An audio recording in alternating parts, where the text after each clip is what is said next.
Bueno, buenas tardes. En este ambiente tan recogido vamos a hablar de un libro poco recogido.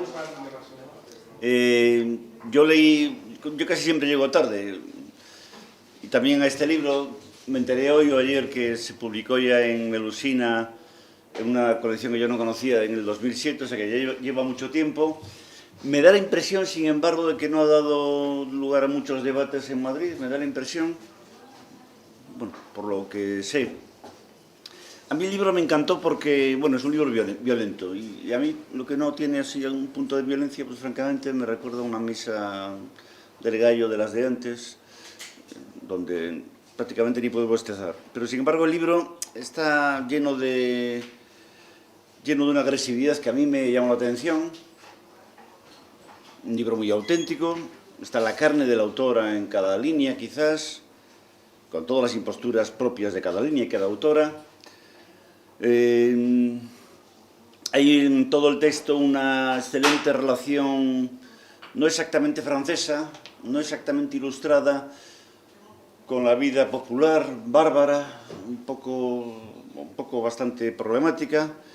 No dejé de recordar la pasión de Genet por el populacho, la pasión de Foucault por la plebe, al leer el libro, y toda esta sombra, digamos, de un pueblo no dominado, muy alejado de los parámetros más o menos urbanos y seguros en los cuales nos movemos los intelectuales de las metrópolis, pues en cierto modo pulsa en todo el libro, en la biografía de la autora y en la forma en que ha transcrito esta biografía al mundo presente. Me imagino que el libro se ha catalogado dentro de, bueno, de muchas maneras, dentro de un tono punk o border, de abordar el tema digamos, de la mujer, del feminismo. Tiene un primer error para un lector bien pensante esta mujer, Virginie Despentes, y es que no se queja, no viene a quejarse. Su vida no ha sido una mierda, no ha sido una miseria, ha sido tremenda, pero está contenta con ella, no se cambiaría por nadie, dice ya en las primeras páginas. Hay una implícita y después explícita complicidad con una mujer que os recomiendo, Camille Paglia, una feminista extraña y anómala del mundo estadounidense, donde hay muchos personajes, yo no conozco muchos. Camille y ella compartirían, por ejemplo, la negativa a victimizar el mundo de lo femenino, a victimizar a la mujer. Y las dos, con tonos distintos, quizás más intelectual Paglia que ella, que Despentes, pues una apuesta por, bueno, una especie de gallardía de lo femenino, donde con todas las ofensas y humillaciones y crímenes a cuestas, pues no se retrocede, se sigue avanzando. Una voluntad política de no quejarse demasiado, ni más bien aprovechar todas las humillaciones posibles para poner en pie si no una estrategia, una ofensiva, o una línea defensiva muy dura contra este orden masculino que rodea a ellas y a nosotros también. Hay en ella, creo yo, una simpatía por no creo que individualista en absoluto, pero sí una simpatía por la experiencia singular de cada mujer, de cada hombre, una especie de empatía por la singularidad de cada ser.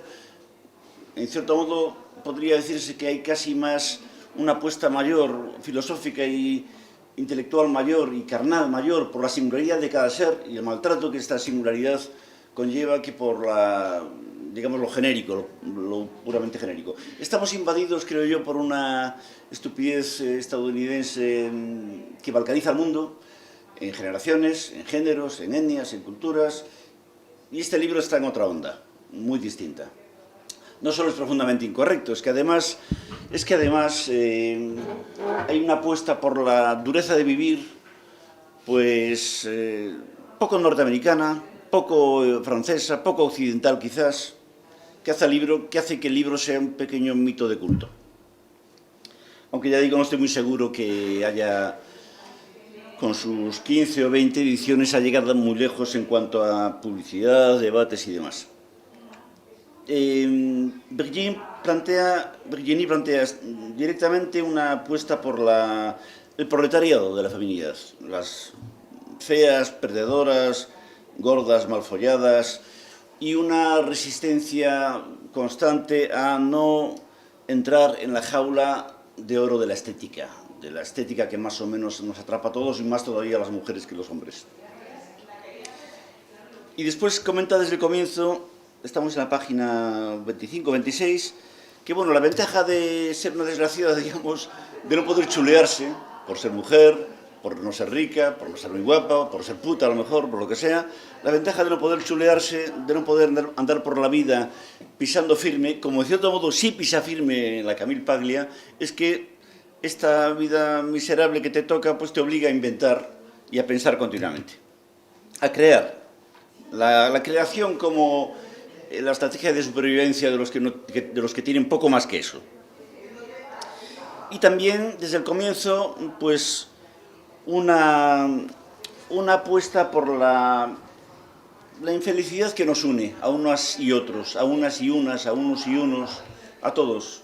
Quizás, ya digo, una infelicidad, una dureza de vivir más potente que todas las ofensas que uno pueda recibir como gallego, como hombre, como mujer, como lo que sea. En toda esta taxonomía un poco balcánica en la cual estamos enjaulados muchos de los habitantes del primer mundo. Virginie no solo no odia a los hombres, sino que incluso llega a decir en la página 13, creo, que todo lo bueno de ella se debe a su virilidad. Entiendo por virilidad, después me corregirá Belén, pues el coraje que hace falta violento de andar para adelante, de echar para adelante, con todas las... pasando por encima de todos los obstáculos que nos tropecemos, la dureza, la sequedad de vivir. Siempre he pensado, no se lo digáis a nadie, que las mujeres eran superiores a los hombres. La palabra superior es un poco estúpida, ya lo sabéis. Yo soy superior a Antón en qué, Antón es superior a Pepe en qué, es decir, una palabra un poco idiota. Pero, por ejemplo, siempre he pensado, y hay algo de esto en este libro, que, y esto está recogido por lo demás en una tradición por lo menos minoritaria de Occidente, que la cercanía de la mujer a la dureza de vivir y su relativa lejanía, o no tan relativa, entonces, antes y ahora, al bienestar de lo estadístico y social e histórico, le ha otorgado una especie de privilegio a la hora de saber y a la hora de percibir las verdades. Su cercanía al suelo, su cercanía, digamos, animal al suelo. Es una expresión un poco idiota, pero se entiende, creo. Cuando Lacan, el heredero de Freud, dice en el siglo XX que la mujer existe una a una, no hay la mujer, no hay un orden genérico que la sostenga como el hombre, sin embargo sí está sostenido por el orden genérico profesional, sexual, histórico, la posición social, etc. Sin embargo la mujer está arrojada, para bien y para mal, a una especie de singularidad descarnada en la cual se debate. Y Despins habla desde ahí. Y habla muy bien desde ahí. Y creo que, por más que este libro conociese la fortuna que fuese, que no sé muy bien cuál es, creo que el hecho de que la mujer, en cierto modo, queriendo o sin quererlo, sabiendo o sin saberlo, viva en un en sí, que jamás tendrá un para sí que lo explique, quiero decir, en una existencia que no cabe en ninguna conciencia, como por lo demás es propio de la condición humana, esto generará siempre un odio histórico a la mujer que me parece que no hay feminismo que lo remedie. Y, en cierto modo, le otorga una dignidad ontológica a la mujer que los varones no tenemos. Esta desconfianza de la sociedad, de lo histórico, de lo estadístico, a la condición femenina. A ese conglomerado que encerramos en esos sintagmas breves. Fijaros cómo esta señora afronta los tópicos de su condición. Por ejemplo, las páginas 40-41, de la 40 a la 50 casi, la violación. Ella ha sido violada porque no ha sido una mujer prudente, y ha hecho bien, no se arrepiente de no haber sido prudente, pero en las páginas de la 40 al 50, además de narrar la violación con cierta crudeza, también narra cómo la violación va seguida de una especie de silencio cruzado, dice, de lo social sobre la violación, que duplica la violación en una especie de autocastigo que la violada debe infligirse. Tienes que retirarte del mercado, eres una mercancía deteriorada, debes engordar porque en cierto modo estás muy apenada. Una especie de autoviolación que sigue la violación que es tan ofensiva, tan humillante, tan degradante como el primer estadio. Frente a esto ella defiende, y en todos los casos lo defiende, la obligación moral de defenderse con la violencia. Dice ella en las páginas 50, 50 y algo, en realidad lo que tengo contra esta sociedad, sobre todo, no es que permita que 3 hijos de puta puedan violarme a mí, a mi amiga, en un viaje entre París y no sé qué, sino que esta sociedad me haya impedido, me haya dificultado al máximo partirle las pelotas a un tío que intenta agredirte. Porque de hecho ella narra en la violación cómo de algún modo quedaron bloqueadas por el pánico, las dos, como entregándose a la violación antes de una muerte más o menos segura, o una catástrofe física mayúscula. Me parece un testimonio precioso que alguien diga, sea quien sea, que querría haberlos matado. Me parece, moralmente me llena de satisfacción.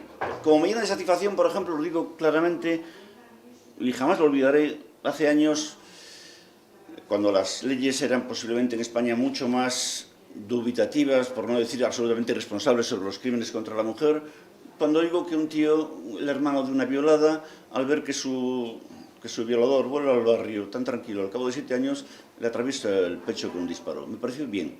Ya sé que esto no se puede defender legalmente, pero quiero decir que moralmente no tengo nada que oponer. Yo le diría al tío, chaval, te llevo yo los bocadillos a la cárcel.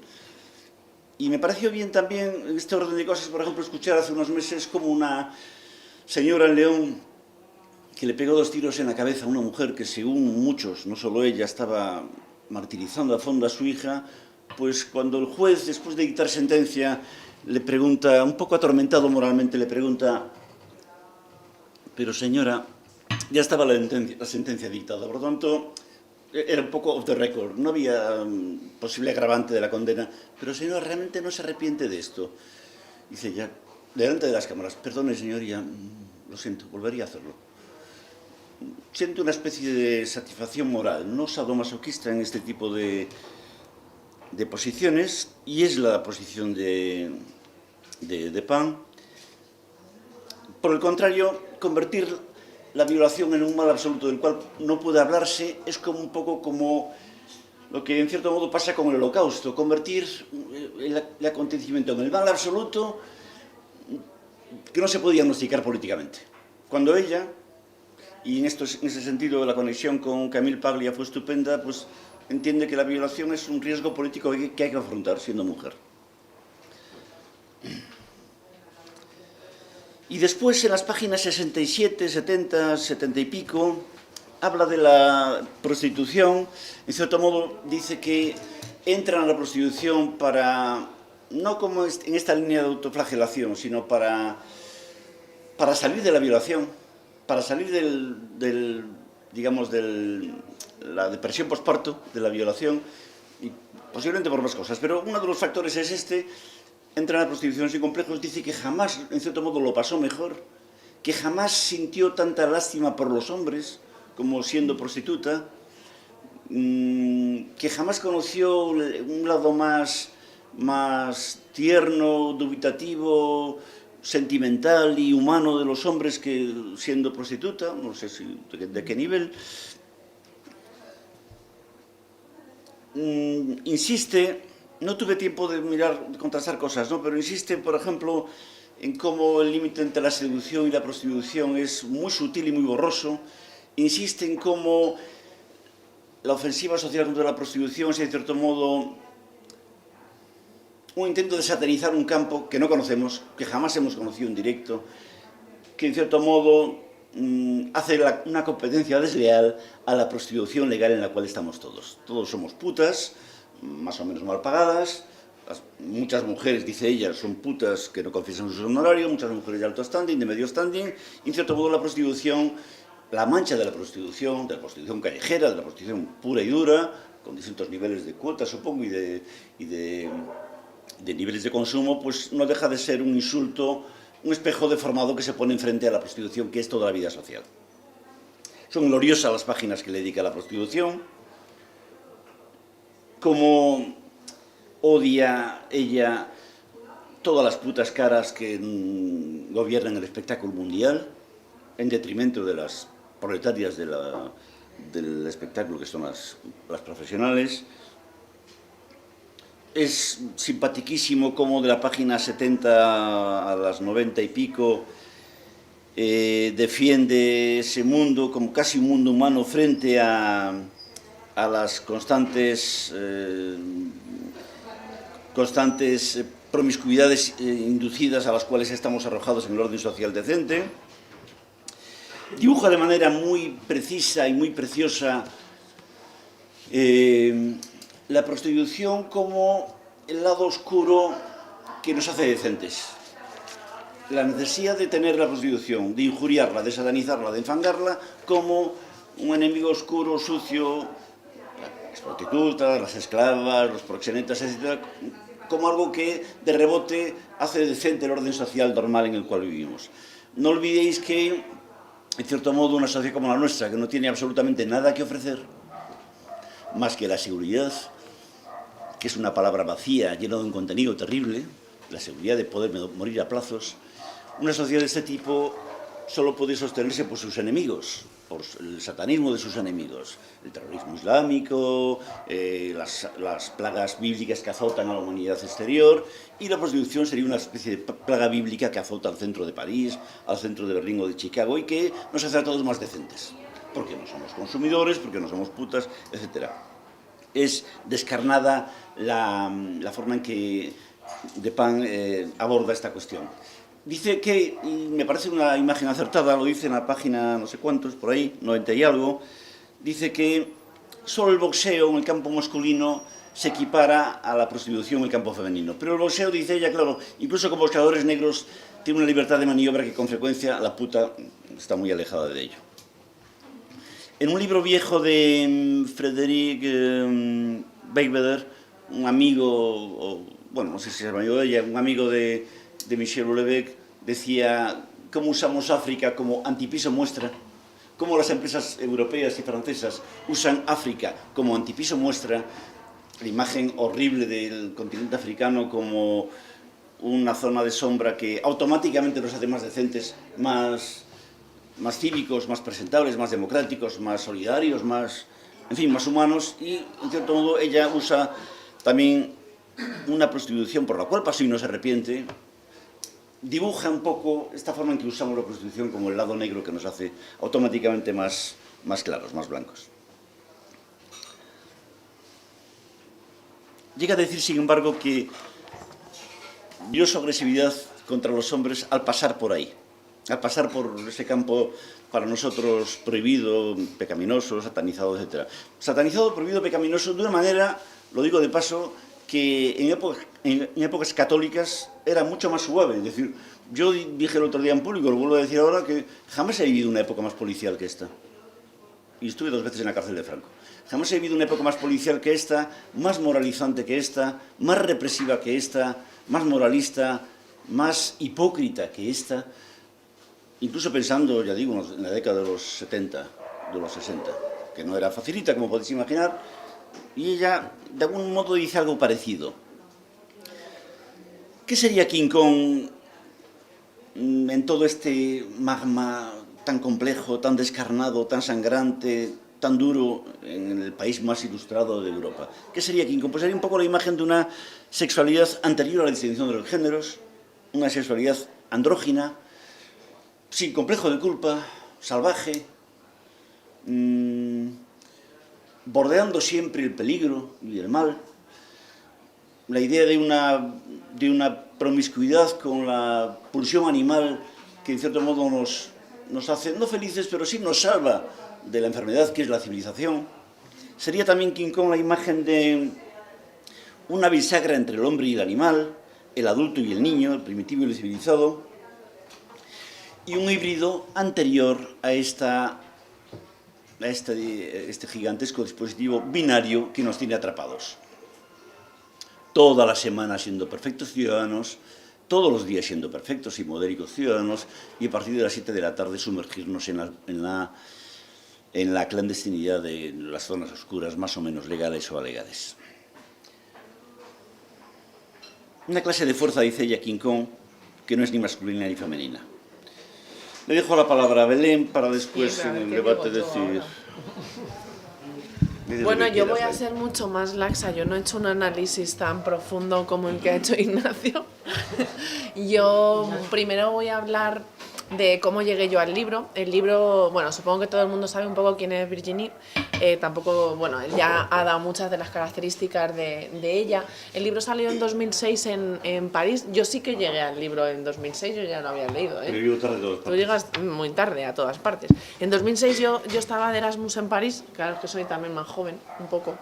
Entonces, bueno, pues la experiencia en la que yo llegué al libro, París, no sé si en ese momento recordáis un poco cómo estaba, yo me acuerdo perfectamente, había huelgas de estudiantes y en ese momento se estaban fraguando colectivos políticos, anónimos, intelectuales, como queráis llamarlo, como el Comité Invisible y Tikkun. Entonces, en ese mismo contexto se está fraguando este libro, que sí que fue presentado en algunos sitios, pero también muy clandestinos, en París. Yo ahí ya sí que no llegué, me enteré con posterioridad, pero hay un ambiente político en Francia y en París de romper con esa política que ellos siempre han tenido, con esa forma de sexualidad un poquito victoriana, europea y un poquito rancia, ¿no? Que siempre cuenta con formas de poder que están en cierta medida adaptadas ya por el poder. Entonces, lo que a mí me gustó del libro, cuando lo leí por primera vez, lo leí en francés y luego cuando llegué a Francia, yo como leía en bibliotecas en Francia porque no tenía dinero,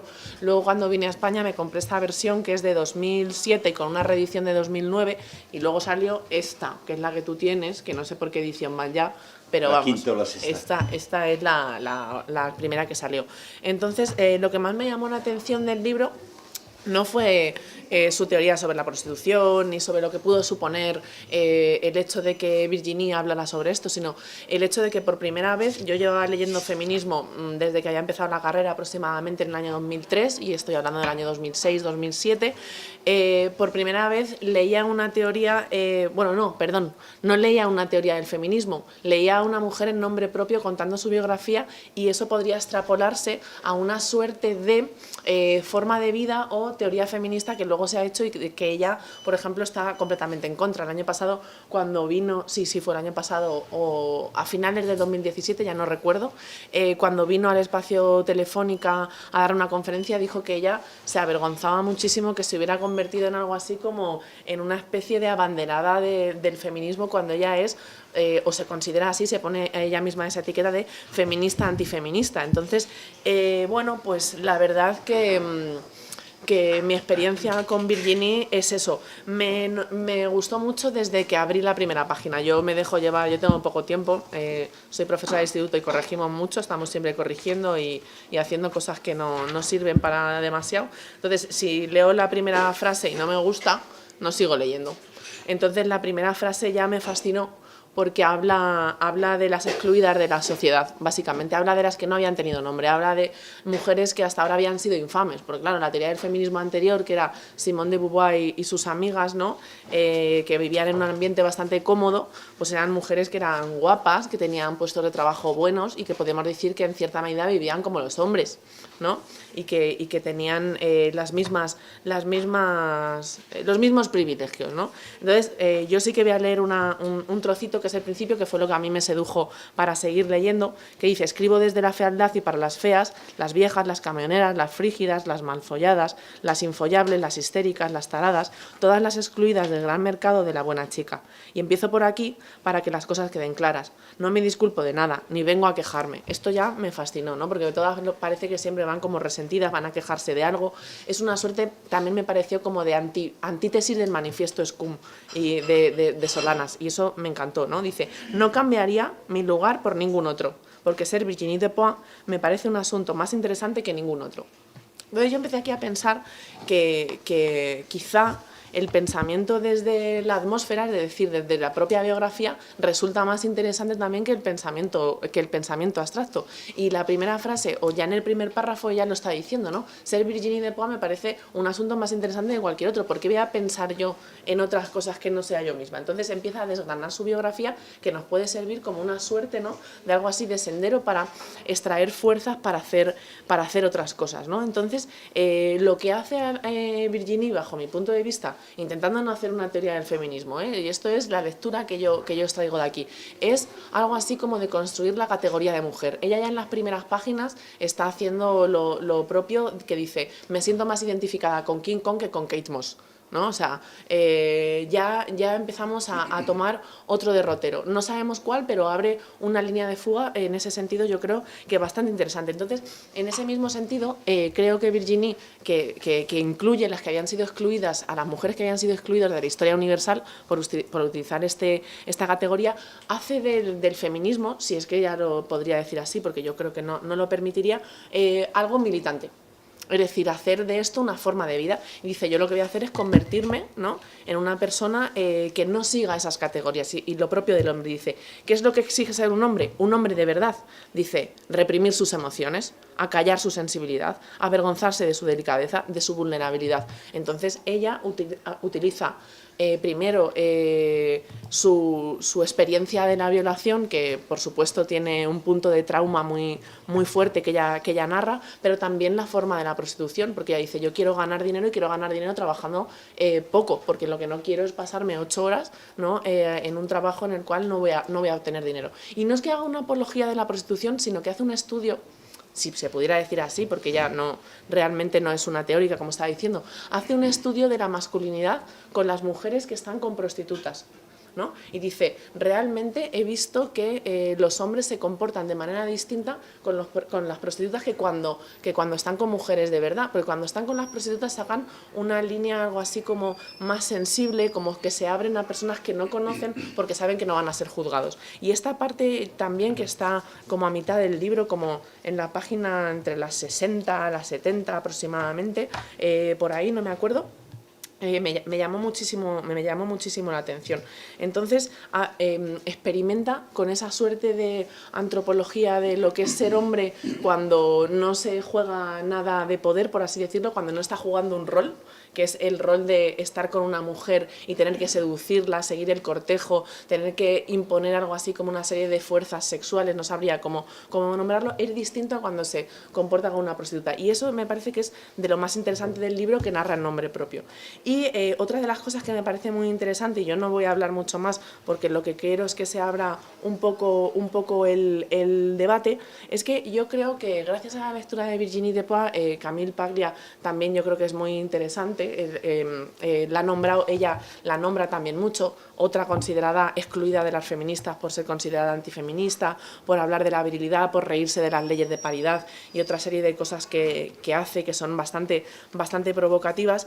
Yo creo que ha abierto el feminismo a una serie de mujeres que yo creo que, por ejemplo, me gusta mucho verlas en el panorama político español, y que no son las que están en los grandes partidos políticos, ¿no?, ni las que van a dar grandes discursos de feminismo. A mí incluso me da un poco de vergüenza estar aquí hablando de esto, de verdad. Es como cuando, no sé, me piden en el instituto que les hable de esto, digo, pues es que no sé si sabría hacerlo, sino que abre el discurso a esas, precisamente lo que tú estás hablando, proletarias del feminismo. Esas proletarias del feminismo no son las que están hablando ni en la Asamblea de Madrid ni en el Congreso de Diputados, son, por ejemplo, las Kellys, que se han leído el libro, muchas de ellas. Yo cuando vino Silvia Federici el año pasado al Matadero de Madrid, todas se habían leído a la Federici, a la Dupont, porque precisamente hablan sobre eso. A las mujeres de territorio doméstico, Rafaela Pimentel, que quizá a lo mejor no han estudiado tanto y no tienen un discurso tan armado, pero son militantes realmente, o a las mujeres de SEDOAC. Y es lo que más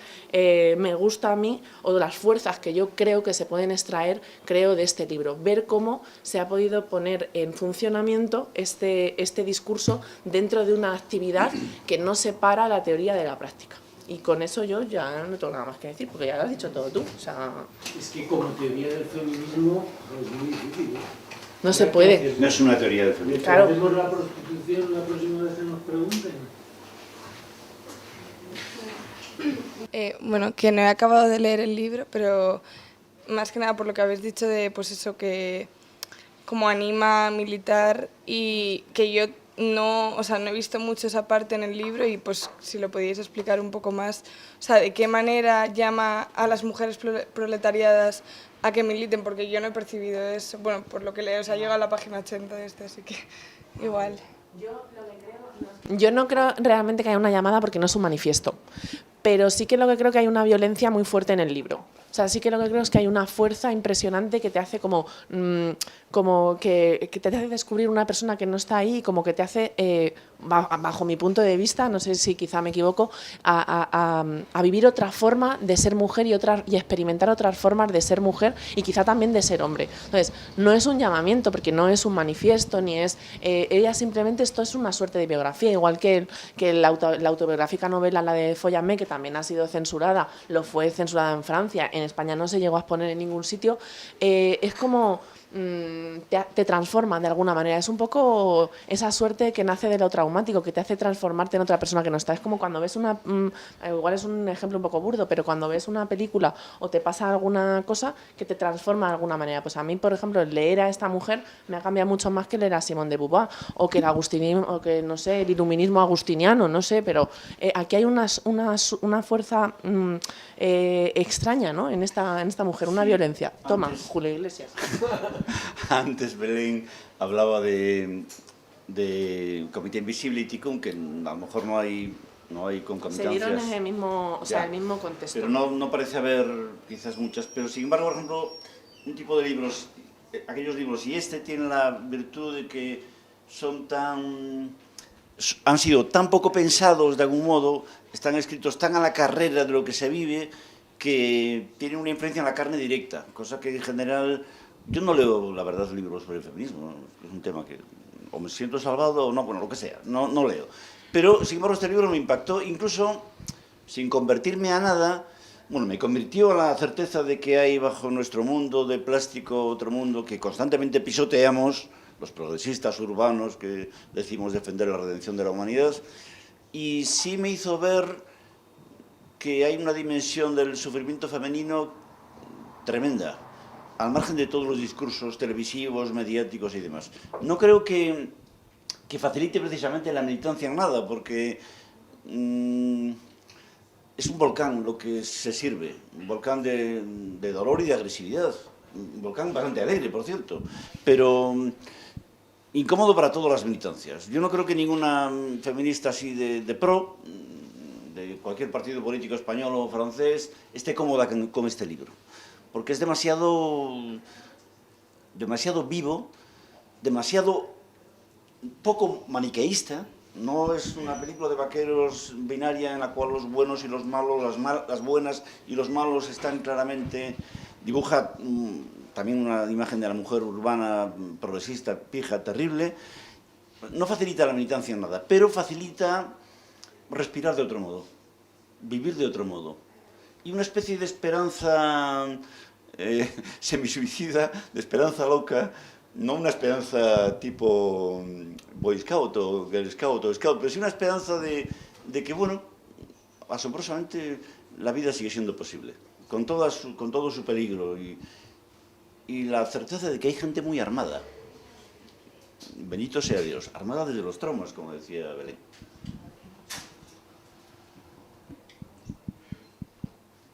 Hombre, también... Perdón, que yo mientras estaba oyendo, yo cuando lo leí también me sentí como menos sola. O sea, porque estaba leyendo ahora una cosa que también está en las primeras páginas, porque si no está en las primeras páginas yo no sigo leyendo, ya lo he dicho. Dice, porque el ideal de la mujer blanca, seductora, pero no puta, bien cansada, pero no la sombra, que trabaja, pero sin demasiado éxito, para no aplastar a su hombre, delgada, pero no obsesionada con la alimentación, que parece infinitamente joven, pero sin dejarse desfigurar por la cirugía estética, madre realizada, pero no desbordada por los pañales. O sea, tú te sientes... Yo cuando leí esto también me sentí como menos sola. O sea, es una forma de militancia también, se quiere decir a lo mejor también en la intimidad. Es decir, bueno, pues estás aquí, no estoy sola, por lo menos no sé. Yo lo leí de esa forma también. Y de hecho, pensaba volver a releérmelo para esto, pero decidí no volverlo a releer, porque pensaba, ¿para qué? Es un libro que para nada es individualista, porque la violencia con la cual afronta la singularidad de cada cual genera comunidad. Es decir, mientras lo lees, pues un poco es esto, te sientes menos solo y buscas lazos, como esquinas de ti mismo, de ti misma que estaban un poco olvidadas. Genera comunidad. No exactamente sociedad, no organización en el sentido, pero sí comunidad. Por decir algunas cosas dudosas, que como no va a haber cosas dudosas, hay sin embargo, puede haber cierto regodeo en el malditismo francés que a mí aquí y allá me incomoda un poco. Cierto regodeo en el sucio secretito, quizás que vuelve a hacer la ciudad y nuestro orden social más completo, ¿no? Fijaros, tenemos hasta satanes sueltos, ¿no? Y cierto trato con lo satánico, lo duro, que decía un situacionista hace años, no deja de ser el más viejo recuperador de creyentes. Hay algo de esto que a mí a veces me puede incomodar un poco. No estoy de acuerdo, por ejemplo, con ella aunque la comprendo y la sigo y hasta me interesa o me excita, no estoy de acuerdo con ella en su visión un poco limpia del mundo porno. Por ejemplo, me asombra cómo no vincula el éxito masivo de la pornografía a la soledad espantosa en la cual se ha asumido a la gente. Me parece extraño que no haga esa conexión. El penúltimo libro, o el último libro del Comité Invisible, ahora arroja un dato asombroso. En el año 2016, las visitas a una página porno estrella fueron de tal número de millones de horas que triplican el tiempo aproximado que lleva el Homo sapiens sobre la Tierra. Entonces, claro, esto indica, esto en Francia o en Occidente, indica hasta qué punto pornografía, como, digamos, la oferta estrella de la libertad de expresión, es la cara B externa de una profunda depresión de toda esperanza de vida. Sin que yo tenga ni un pelo de moralista ante la pornografía, que me la trae floja. Pero ya digo, me extrañó un poco este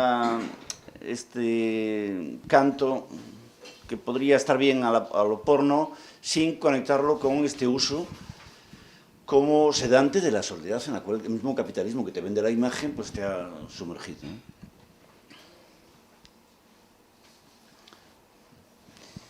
Y después, dos cositas más por mi parte, que no sé si compartirá Belén. Estas frases del tipo de que hasta ayer la mujer, yo no me las creo. Es decir, ha habido mujeres siempre tremendas, afortunadamente. Y esta óptica según la cual el deseo de la mujer se ha lanzado hace 40, 50, 30 años, o la mujer es visible desde hace...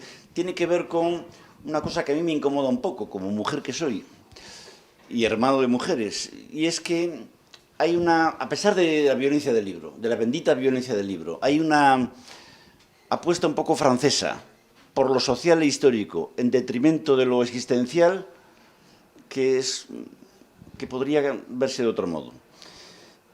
Digo, por ejemplo, una frase que pone en boca de Virginia Woolf. Claro, si la tarea de una mujer liberada es matar el ángel del hogar, página 155, pues yo le podría decir, tranquila, mujer, en eso estamos los peores hombres ya, desde hace décadas. Matar el ángel del hogar, el ángel de la calma, el ángel del reposo, el ángel del retiro, el ángel de la detención. Claro, si una de las tecnologías puntas que algunas mujeres pudieran ofrecer es esto, pues no sé, hay una convergencia un poco problemática con lo peor de los hombres. Me incluyo en el paquete. Si queréis pasamos a nuestro bar, que está muy cerca, como digáis. Bueno, un millón de gracias, de verdad, el libro está ahí, os lo recomiendo. Os devuelvo la entrada si no os gusta. No sé qué día lo haré, yo hago esta oferta del Corte Inglés en mi nombre, no en el nombre del Corte Inglés. Gracias.